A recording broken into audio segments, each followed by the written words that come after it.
તમારા બધાને મનમાં એવો પ્રશ્ન છે કે વિશાલભાઈ ગાડી લઈને રાજકોટથી અમરેલી શેમાં આવ્યા છે?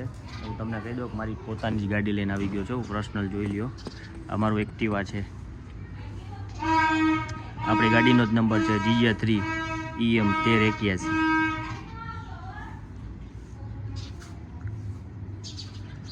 આપણું જ એક્ટિવા છે. આપણું એક્ટિવા લઈને જ આપણે અમરેલી આવી છીએ. જોઈ શકો છો તમે, આપણું પોતાનું જ. આ પાછળ તમને દેખાય આપણા સસરાનું ઘર છે, ત્યાં જ રહે છે. જુઓ, આ એનું ઘર છે, ત્યાં જ અંદર રહે છે. કેમ છો મિત્રો બધાને જય માતાજી.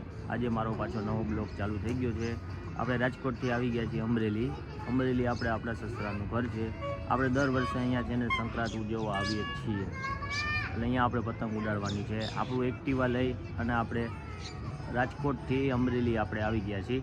આપણે છે ને 3 વાગે નીકળ્યા હતા અને 6:30 વાગ્યાની આસપાસ કદાચ આપણે પહોંચી ગયા હતા. અહીંયા જે મારા શાળા છે એને પતંગ અને દોરા બે લઈ રાખ્યા છે. અહીંયા દર વર્ષે આપણે આવી છીએ, એટલે આપણે અહીંયા છે ને આ વર્ષે પણ આવી ગયા છીએ. અત્યારે સવારના પોરમાં 9 સાડા 9 વાગી ગયા છે, પણ અહીંયા પતંગ અત્યારે છે ને ઓછી ઉડે છે. હમણાં થોડોક પવન નીકળશે પછી પાછી પતંગ વધારે ઉડશે એટલે આપણે ઉડાડશું, બરાબર. હજી આપણે છે ને ઉઠી ગયા છીએ. હજી આપણે ફ્રેશ થવાનું બાકી છે. ફ્રેશ થઈશું પછી પાછું ડીજે વગાડશું.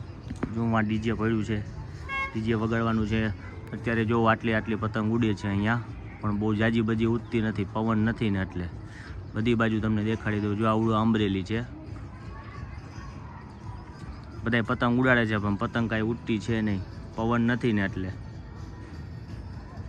થોડોક પવન નીકળે એટલે આપણે પછી આપણી પતંગ પાછી ઉડાડી. જોઈ શકો છો તમે, બધી બાજુ તમને દેખાડી દો. જોઈ લો કે પતંગ બહુ વધારે ઉડતી નથી. આ બાજુ 4-5 પતંગ ઉડે છે. જો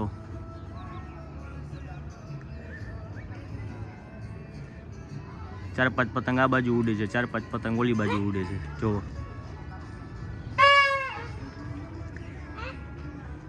4-5 પતંગ ત્યાં ઉડે, 2-3 પતંગ અહીંયા ઉડે છે.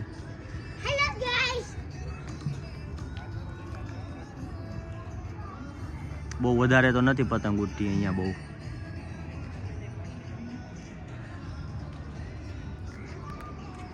આપણે પણ પતંગ ઉડાડવાની છે. પછી હમણાં પાછો આપણો નવો બીજો વિડીયો ચાલુ થઈ જશે. પતંગ આપણે ઉડાડશું, વિડીયો ઉતારશું. પછી આપણે પતંગ બધાની કાપશું, એનો પણ વિડીયો ઉતારશું.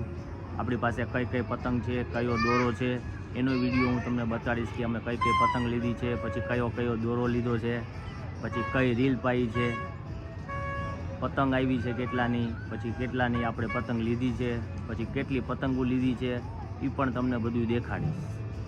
અને ખાસમાં ખાસ તમને કરવાનું કે તમારી આજુબાજુમાં ક્યાંય પણ પક્ષી હોય તો ત્યાં તમે થોડીક પાણીનું વ્યવસ્થા કરી દેજો કે થોડુંક ત્યાં ચેણ નાખી દેજો. એટલે જેથી કરીને પક્ષી કદાચ ઉડતું હોય અને તમારા દોરામાં આવી જાય તો તમે તમારી પતંગને છે ને કટકો કરીને મૂકી દેજો. પક્ષીનો જીવ ન લેતા. એક પતંગ ઉડાડવા હાટું તમે કોકનો જીવ લઈ લેશો, એટલે એવું ના કરતા, મહેરબાની કરીને. આ બધા દર વર્ષે નાના છોકરા લે છે. એ જો પપુડા છે, આપણે પપુડા વગાડવાના જ છે. વગાડશે બધા એટલે હું તમને પછી પાછો દેખાડીશ કે પપુડા બધા કેવી રીતના વગાડે છે. ઓલી જે ફિરકી છે એ નાના છોકરાની છે. આ આપણું ડીજે છે, આપણું ડીજે વગડશે. પછી તમને દેખાડીશ કે ડીજે કેવી રીતના વગડે છે ને.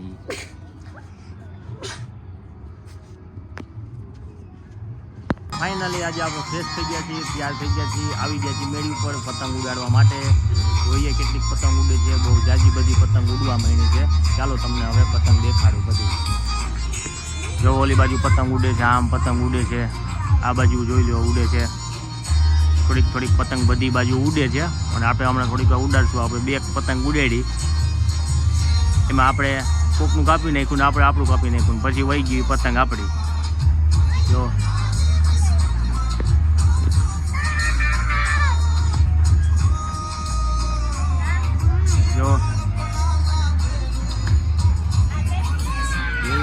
હજી પતંગ ઉડાડવાની છે. હજી પતંગ કેટલી બધી લઈ આવ્યા છે. આપણી પાસે કેવી ફિરકી છે તમને દેખાડું, દોરો કેવો છે એ પણ તમને દેખાડે. ચાલો જો બધી પતંગો અહીં પડી જ છે.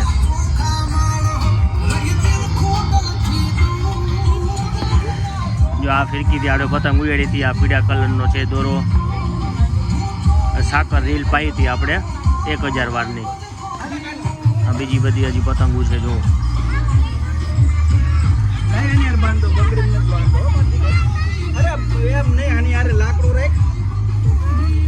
જો આટલી બધી પતંગો આપણે લઈ આવ્યા છીએ. આ બધી ઉડાડવાની જ છે આપણે. જો કેટલી બધી છે પતંગો લઈ આવ્યા છે આપણે ઉડાડવાની છે.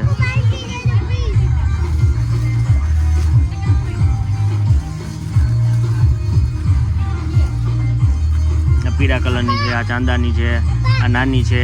જો આ મોટી પતંગ છે. જો આ બીજી છોટા ભીમ.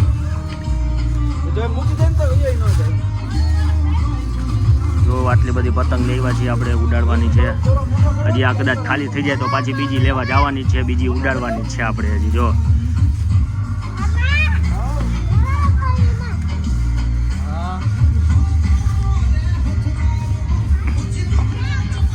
હા તો આપણી મેળી ઉપર આવી હતી એટલે આપણે પતંગ લઈ લીધી છે. આવડી બહુ મોટી છે. જો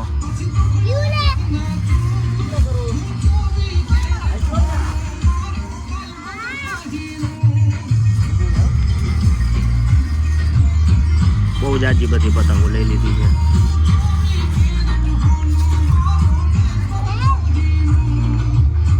છે ને બહુ જાજી બધી પતંગ. બધા પતંગ ઉડાડે જ છે મેળી ઉપર. જો આ ડીજે વગેરે છે.